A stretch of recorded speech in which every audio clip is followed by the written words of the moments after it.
Mang Acil Gentra Suara dina acara Dongeng Sunda.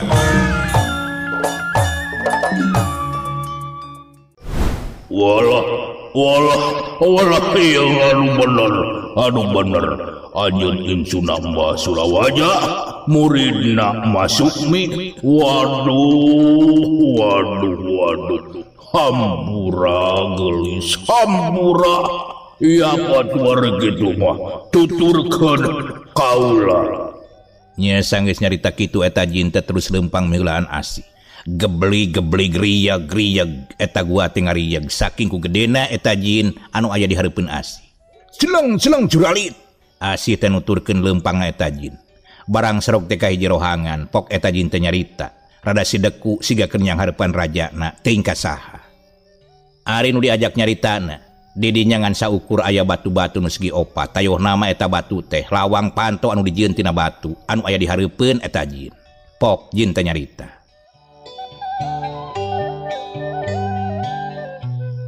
Kaula nun sumundau Gusti Mangeran Ngam ngiaya incu hayang di alam Marcapada sekaligus muridna Masuk. Mangga Gusti sejamanggihan Mangeran Kayang Surawaja. Cacap nyarita kitu. Hius. Aya sora nu kaluar tina sela-sela batu anu segi opat teh. Teu eta panto teh muka. Kolepat juralit tre. Aya dua wujud geus ngabadega di hareupeun eta jin. Pok anu aki-aki teh nyarita.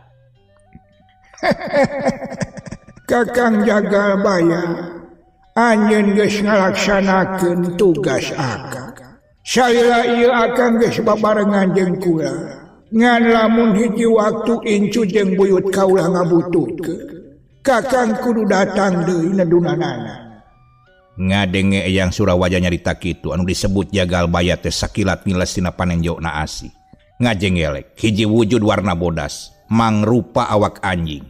Pok eta wujud teh nyarita anu tadina sora pikasieun ayeuna mah jadi sora aki-aki kadengena.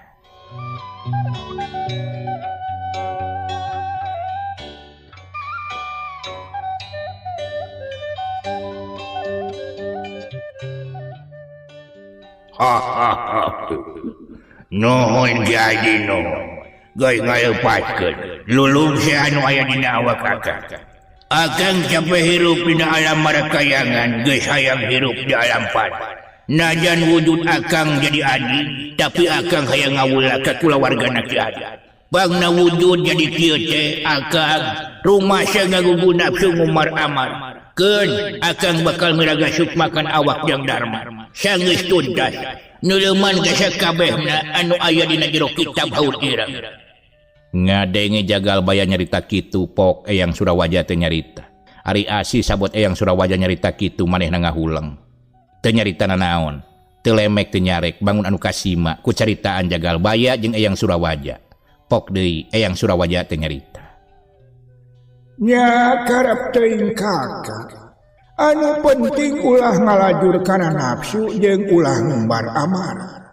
Sok lamun rek miraga sukma mah jeung buyut kaula sok wae. Ngan pepeje ulah disarwakeun adat kakang nu baheula. Pasti kaula teh bakal ngahukuman deui ka kakang. Kakang teh bakal hirup di alam marakayangan saumur-umur moal dihampura deui. Tutas Eyang Surawaja nyarita kitu. Celeng kerles. Eta wujud anjing anu warna bodas teh sakedapan mah geus eueuh di hareupeun Asi. Sabot Asi keur ngahulang kitu pok Eyang Surawaja teh nyarita ka Asi. Nyai geus. Naon maksud jeung tujuan hidup? Saha anu ngawaris ajian misahraga? Terus di mana ayana eta jalma anu geus ngawaris ilmu ka Nyai? Ngadenge Eyang Surawaja nyarita kitu, pok Asi teh ngajawab. Nepangkeun abdi putrina Bapa Anang anu kungsi dipaling ku Jajadu Garong anu ngaran Gaper anu tos mitna paguron ajak bodas. Ngadenge caritaan Asi kitu sakedapan mah Eyang Surawaja teh ngahulang teu lila ngagarentes sajeroning hatena. Lamun bener ieu incu aing nati saha atuh mibana ajian mindah raga. Nilik tina dedegan jeung rupa mah memang bener tasarua jeung si anak. Eyang Surawaja harita teh ngajajanteng wae. Pok Asih teh nyarita. Eyang, nah kunaon eyang bangun anu bingung. Wirehna abi mibana ajian mindah raga. Teu kedah janten bingung eyang. Eta ajian teh salaras nama anu ngajarkeun ka abi teh Nini Sukmi. Naon Nini Sukmi? Nu bener nyai. Memang iwati Nini Sukmi anu mibana ajian pindah raga mah. Jeung eta teh salaku pamajikan eyang anu ngaran Nini Sukmi. Di mana ayeuna aya nganyai? Kitu pok-pokan anak Eyang Surawaja. Bangun anu reuwas jeung panasaran. Pok Asih teh nyarita deui.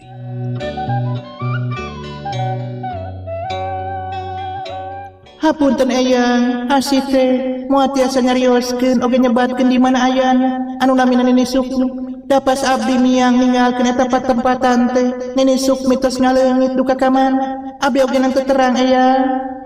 Oh, jadi kitu nya anak kitu. Jeun atuh ari kitu. Terus nyai maksud jeung tujuan datang ka ieu patempatan teh aya naon? Cik Eyang Surawaja nanya harita teh ka Asih. Eyang, sateu acana disim abdi teh nyuwunkeun dihapunten bobili kedatangan abdi ka ieu tempat teh ngaganggu katentreman eyang. Sareng upami dipercanten mah abdi teh kantos lebet ka ieu guha. Basa nuju ngalaksanakeun ajian pisah raga tah sareng Nini Sukmi anu jadi indung pulung abdi. Tah ayeuna abdi sumping ka dieu teh malurujang Dharma. Wire saur abah anang nuju dicandak tina ku eyang. Abdi teh hoyong mastikeun wungkul. Kitu cek Asih ngayakinkeun maksud jeung tujuanana. Oh, jadi kitu carita namanya. Pantes nyai teh mibana ajian pisah raga. Ngeunaan si Ujang bener. Keur diasah pangabisana dilatih tanaga lapisanana ku abah. Geus ulah hari. Isuk beurang ge Jang Darman mah mula ku eyang dianteurkeun. Ngadenge Eyang Surawaja kitu, Pok Asih teh nyarita deui. Oh, sumuhun atuh eyang pamilares kitu mah. Punten tos ngaganggu. Isim abdi sudah pamit. Assalamualaikum. Waalaikumsalam warahmatullahi wabarakatuh. Nya sanggeus kitu mah Asih teh ngaleungit tina panenjona Eyang Surawaja. Ari Eyang Surawaja pok nyarita sorangan. Di mana atuh Nini? Ayeuna aya geuning Nini teh bener ngabuktikeun caritaan anu mumpangih deui jeung kami. Nah, pirage boga kasalahan sakitu. Nini nepikeun kalunta ninggalkeun kami. Cacap nyarita kitu Eyang Surawaja kaingetan yen keur ngalingakeun Darman anu keur ngasakeun ajianana. Nyaeta Pancaraga mangrupakeun ajian pamungkas dina tingkatan jurus Puragabaya anu aya dina kitab Haur Ireng.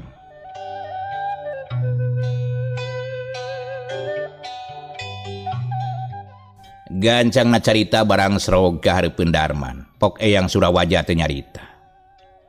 Darman sing bisa nguserkeun tanaga anu aya dina awak hideung. Terus bacakeun lapat anu geus diajarkeun ku eyang. Sok eyang percaya ka hideung. Pasti sanggup ngajalankeunana najan dina waktu anu singkat. Ngadenge Eyang Surawaja nyarita kitu terus Darman teh sabaraha kali narik napas. Katempo awak Darman base ku kesang bari jeung gegerenceman mapatkeun ajian Pancaraga. Sababaraha jam ti harita jelas kaciri ku Eyang Surawaja. Awak Darman jadi aya 5. Kabeh persis pisan jeung awak Darman. Brai panu Darman teh beunteun. Barang geus jelas kana naon anu ditempona. Gebeg Darman teh ngarenjag pok nyarita ka Eyang Surawaja. Eyang, nah awak abdi teh ngalobaan kieu. Saha anu motokopina Eyang? Aduh, bahaya kieu mah yeuh. Kumaha kieu lamun aya nu bogoheun? Kedah 5 painten Eyang. Nah, janten kieu yeuh. Terus aslina mana duit teh? Janten bingung. Kitu cenah cek Darman. Ari Eyang Surawaja nya kakak seuri harita teh. Seri heula aya ujang alhamdulillah hidup geus mibana ajian pancara. Maksud eta ajian teh awak ujang bisa jadi 5 ngan pepeje kahan niti bisi ayan apa dina cara ngalumpuhkeunan lamun seuk ujang yang hareupan anu mibana ajian samodel kieu kudu hati-hati. Maksud eyang kumaha eyang?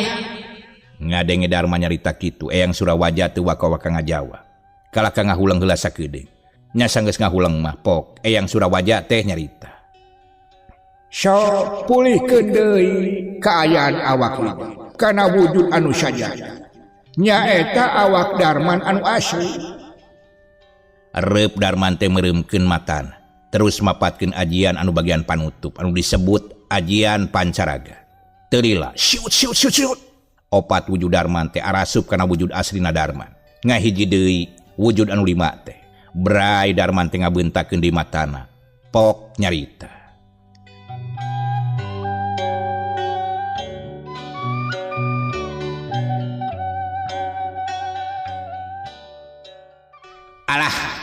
Alhamdulillah eyang.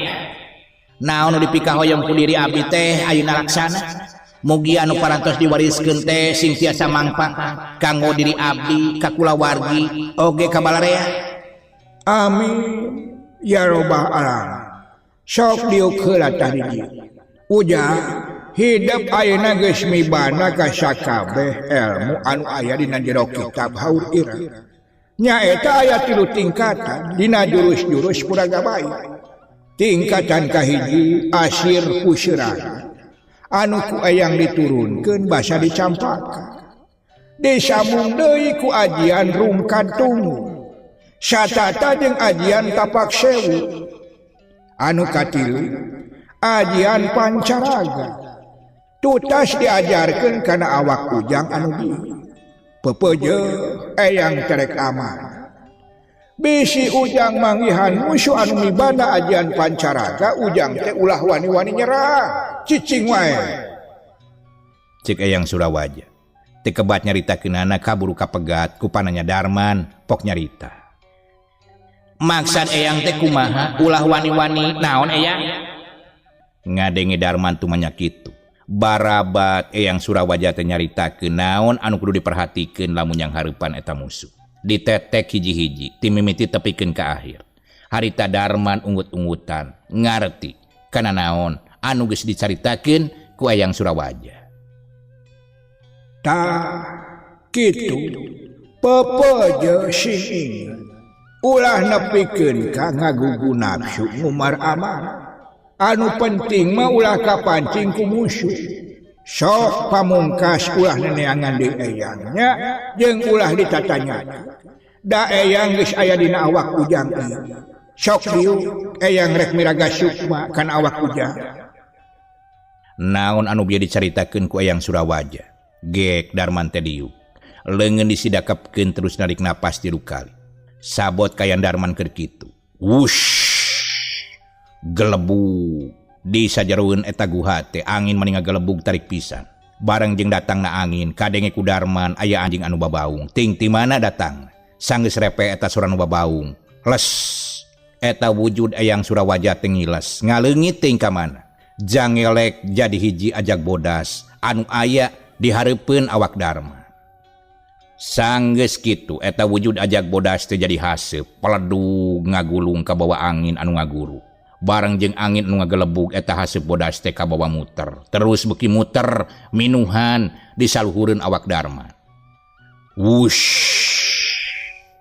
Seahna eta angin muih di sajeroeun eta guha. Wer. Teu lila. Kaciri eta haseup teh museur di saluhureun embun-embunan Darman. Terus museur kana awak Darman. Beuki dilate beuki leutik. Les ngaleungit sumurup asup kana awak Darman. Barang jeung ngaleungitna eta haseup. Angin anu tadi ngahiuk teh leungit sapada harita. Repeh jiga-jiga. Eueuh kajadian naon-naon. Barang jeung kitu, bray, panon Darman teh beuntal lalaunan. Hayang ngusikeun leungeunna tapi asa berat karasana. Harita Darman rek nyarita, tapi bibir oge asa hararese pikeun ngusikeunana. Nganepikeun ka humarurung, kitu ogenan rada harosos laun pisan.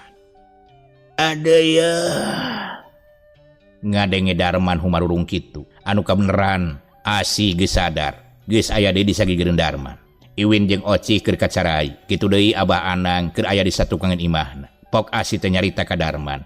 Banget kurasa bunga nempo Darman geus sadar. Alhamdulillah kasep bibi bingah nempo hidup geus sadar deui ye. Ulah wakas seueur sahur. Hidup teh nu mampas sakitu jauhna. Kitu cenah cek Asi. Bari terus ngeloyong ka dapur nyokot cai jeung bubur keur Darman. Sabot Asi ka dapur, Abah Anang sup ka jero imah, pok nanya ka Asi. Geus sadar si Ujang Nyai. Geuningan eta mawa bubur. Alhamdulillah Gusti Nu Maha Suci. Lamun geus sadar teh teuing si Incu. Cek Nini Ratmi harita teh ngarasa bungah nempo Darman geus sadar. Ari Iwin nu kakaramulang ti cai langsung kalacat ka tengah imah. Bari leumpang teh pok nyarita. Ujang, ieu emak. Nah, atuh ninggalkeun emak teh lila-lila teuing deh, Gusti Nu Agung, kakara ogenan aya kabungahan. Geus kedah ngarandapan deui ka sedih. Ditinggalkeun kudu jadi anak, Darman, hampura emak kasep. Nah, atuh emak ditinggalkeun. Gabrug awak Darman teh dirangkul ku Iwin anu kakaratas ti cai. Bari jeung kayan Iwin make samping gungkul. Nempo kalakuan Iwin kitu pok, Nini Ratmi teh nyarita. Nyai, sing sadar ieu. Eta sing sadar dangdanan kikituan ya Allah teuing Gusti Nu Agung. Ieu sing eling Nyai, sing eling. Jang Darman mah teu kumaha, emak cerik sotenan balas ku bunga teh nempo Jang Darman geus sadar. Tuh, bibina Jang Darman keur nyokot bubur ka dapur ieu. Jeung ka ditu teh ganti papakean heula. Nempo anu gegerewekan kitu lol, Ahmadi nu di luar. Harita nempo ka jero. Ari breh teh gebeg, Ahmadi ngarenjag. Tuluy ngabalicet deui, lompat keluar. Aduh, alah. Nya di awewe nya. Ari manggi kareuwa sok teu sadar we kana kayan dirina tah. Buktina bieu ceu Iwin gagedon. Duh, ampun. Lamun Jang Idon nempo, alah teuing eta mendak bahaya bagi keselamatan Anda tuh. Keur awak berasi teh Jawa bodas lir humut. Kitulah pokona mah hese ngabejakeun anak. Geus pasti lah. Cek Ahmadi bari pepeta ka hareupeun Idon. Us, sing eling atuh Mamang. Kana eta Yuswa istighfar atuh da urang teh teu ngora bae eta Mamang teh tos kolot atuh. Sok mani sagala disebutkeun. Ta eta sirah ge tos wisan. Sing eling Mamang, sing sadar. Ngadengi Idon nyarita kitu. Pok Ahmadi teh nyarita. Astagfirullahaladzim. Aduh, punten Kang Wikanta. Teu dihaja lho.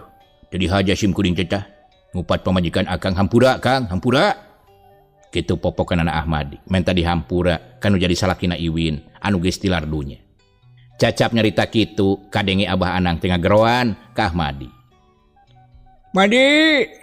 Madi, ka dieu tak ajakan Jang Idon ka dieu ya. Jung Ahmadi jeung Idon teh narangtung terus ngadeukeutan ka Abah Anang. Sanggeus deukeut pok Ahmadi teh nyarita. Manawi aya naon Abah? Sok saurkeun atuh ka sim abdi. Tinang tos tah bade dilaksanakeun. Mohon Abah, siap. Nampi timbalan ti pangersa Abah. Nempo Ahmadi jeung Idon kitu, Abah Anang mesem ti lapok nyarita. Madi, nah atuh mani sigap kitu biasa we lah. Mani jiga-jiga aya di karaton eta bahasa teh. Make jeung timelan sagala. Ih, adi Abah. Sanes timelan Abah, timbalan Abah, kade lah. Ceking di timelan da warareg keneh teh. Bilih diangge bekel ta ku Mang Onas, keur masa kedap deui cenah panen. Dianggo bekel ka sawah, ada di timbal mah. Sakantenan we atuh Bah pami ditimbal mah sareng goreng asin, teras sambal tarasi tah coelna we teh sepan ima. Wah, pedo pisan eta teh Bah. Cek Idon ngagonyak harita teh ka Ahmadi. Ih, hari Kang Idon mau sok eta terasan kitu. Dangukeun tu si Abah. Keun bae da geus adatna kitu atuh. Madi kitu deui Jang Idon. Abah teh nganuhunkeun kasatiaan aranjeun sakabeh anu geus ngajalankeun ku mangrupacara pikeun nyageurkeun incu Abah. Nya eta Jang Darman.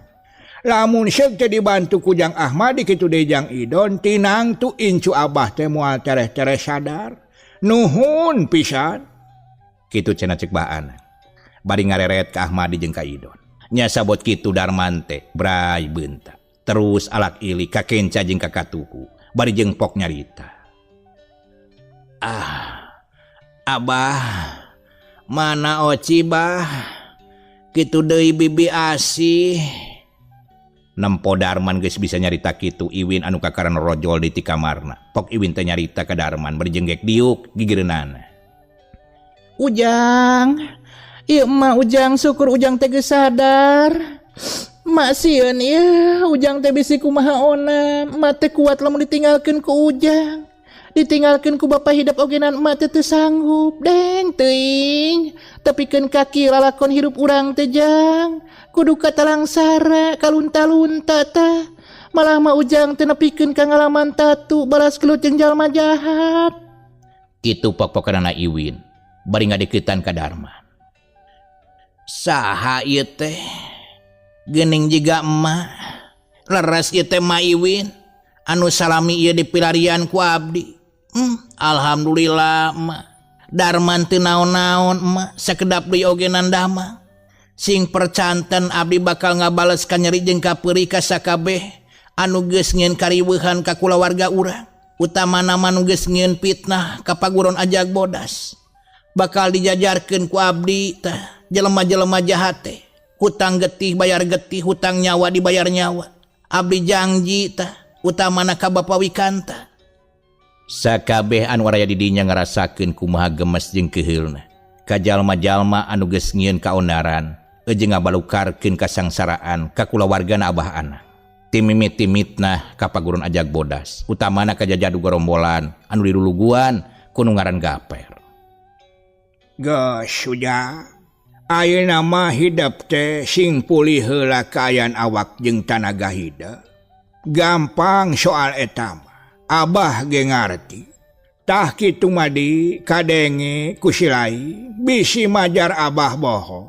Tah yakin yen anu mitnah paguron ajag bodas teh eta ngaranna.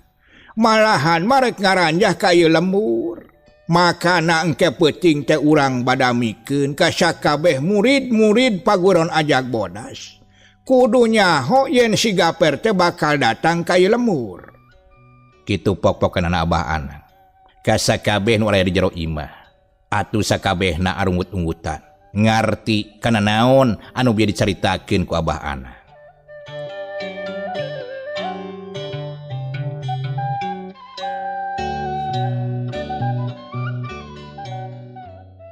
Gancangna carita Darman teges bisa hudang malah maker diuk di teras dibarengan ku Ahmadi jeung Idon. Pok Darman teh mimiti nyarita ka Ahmadi. Mamang, kuring teh ngawakilan bapa, bisi bapa boga salah hampurannya mangnya. Ngadenge Darman nyarita kitu Pok Ahmadi teh ngajawab kana caritaan Darman. Ujang, mamang masing teh dipenta ogenan geus tangtu ngahampura ka bapa hidup. Komo ieu aya bahasa ti sadayana kulawarga Abah Ana. Tinangtos mamang teh ngahampura pisan Ujang. Malahan manyakitu teh mamang anu ngarasa boga dosa mah tah. Teu bisa nulungan sumawana mantuan dina kajadian anu kaalaman di Campaka tah. Waktu harita kitu teh Ujang. Keun mang anu entos mantos ayeuna mah urang ngawangun we hiji kakuatan. Pikeun yang hareupan jelema-jelema durjana bisi bener tah datang ka lemur ieu. Kitu ceuk Idon. Nya sanggeus kitu Pok Darman teh nyarita deui. Pirasat uing ge kitu Don. Moal lila deui bakal aya nu datang ka lembur ieu. Dan nyaritana si Gaper teh basa patelak di lembur Cisalak. Dagoan aing dina telatna sabulan. Aing bakal datang ka lembur jebulan. Tah kitu susumbarna teh. Ngadenge Darman nyarita kitu Idon nginget-nginget jeung paham kana waktu Darman patelak jeung jajadu garong. Pok Idon teh nyarita deui. Lamun teu salah mah geus tangtu bener itu ya. Kitu deui lamun lepat geus pasti salah. Di etang-etang ku Idon Suridon ya nya ti kajadian Kang Darman patelak jeung anu ngaran si Gaper lamun tepi ka 30 poe cepetna telatna 40 poe tah kemis isuk nu menak. Tah kitu pamikir Idon mah. Kek. Najang Idon teh bisa masjikeun kitu atuh. Kumaha cara jeung katangtuanana tah bisa poe eta bakal datang dina kajadian anu bakal lumangsung. Jadi hayang diajari hitung-hitunganana teh. Wah, kudu diajari mah bener-bener cik mamang bejaan kumacarana ieu, kumacarana tah. Sabot keur gunter ngobrol kitu. kaselang ku aya sora adzan magrib terus sakabeh anu raya di dinya ngalaksanakeun berjamaah salat magrib anu dipapaes ku reangna sora gaang oge manuk cucur patemalan jeung baturna.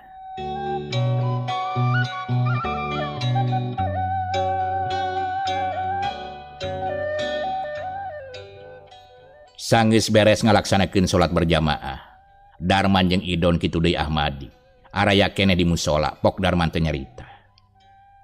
Don, urang di dieu wae lah di musola ieu. Nyaritana bari ngadaguan Isya. Siap Kang, siap. Anu penting mah urang teh ulah miceunan waktu anu teu pararuguh. Kitu cek Idon, bari jeung pok Ahmadi teh nyarita. Bios lah. Ari mamang mengiringan wae jeung Darman ieu. Bade ngiringan ngarencangan jang Idon pokona mah eujeng ujang. Hihihi. Kitu pok-pokan anak Ahmadi bari gek diuk sanggeus muka sarungna. Pok Darman teh nyarita deui nuluykeun caritaan anu kaselang tadi ku waktuna datang magrib. Tah, pirasat kuring ge teu jauh ti kitu Don, jeung anu dibejakeun ku maneh bieu. Dina eta peuting teh geus pasti malam Kemis. Tah makana uing teh mepeujehanan ka maneh Don. Ulah waka ka mana-mana kitu deui ka Amang Ahmadi, tungguan si Nyai jeung Indung Iwin jaga peupeujeuh. Dina peuting eta kuring geus marentah ti ayeuna. Kitu cenah cek Darman. Ari Asi jeung Nini Ratmi keur araya di tengah imah. Kitu deui Iwin jeung Oci. Harita sargap kabeh ngadengikeun caritaan Asih anu keur ditanya ku Abah Ana. Jadi Abah teh hayang apal ieu teh kumaha lakona tah? Basa harita ngagunakeun ajian pisah raga Nyai. Ngadenge Abah Anang nyebut kitu Nini Ratmi sakedapan mangahuleng teu dilapok nyarita. Ke Abah. Nah teu salah dedengean bi Abah teh nyebutkeun ajian pisah raga apanan anu boga ajian kitu mah pamajikanana Eyang Surawaja eta teh. Nah si Nyai bisa mibanda ajian kitu. Emangna anu ngukut si Nyai teh Nini Sukmi kitu. Salaku pamajikanana Eyang Surawaja anu bener gelis. Nah bener bisa ngambah ke alam gaib. Sumuhun emak anu dipimaksad ku emak bieu teh leres. Ya Nini Sukmi teh guru Asih sekaligus indung kukut Asih ti leutik. Geus mana? Tah, pan kitu kabuktianana. Sok kumaha lalakon si Nyai tah? Basa ngagunakeun ajian anu disebut bieu. Sok caritakeun. Mangga Abah, kieu carita nama. Barabat Asih teh nyaritakeun naon-naon nu geus kaalaman ku dirina. Dina waktu Darman basa ngalempreh, katambah-tambah Abah Anang nyaritakeun yen Darman raga lemesna aya nu mawa. Ngadenge Asih nyarita kitu, Iwin jeung Oci kakara ngarti naon anu kaalaman ku anakna basa keur kapiuhan. Aing yakin yen Asih teh lain awewe samanea. Geuningan mibanda ilmu anu sakitu luhungna nya. Bagja temen Kang Wikanta. Boga adi anu ngaran Asih. Elmuna geus satata jeung Abah Anang salaku bapana. Eleuh bagja Abah geuningan anak urang teh geus mibanda ilmu anu sakitu luhungna. Nepikeun ka bisa nyusul ka alam pangimpian. Alam anu teu sambarangan tah ku jalma biasa mah bisa kapibanda jeung bisa nepi bisa kajugjug. Syukur gelis mate bunga. Kitu cek Nini Ratmi.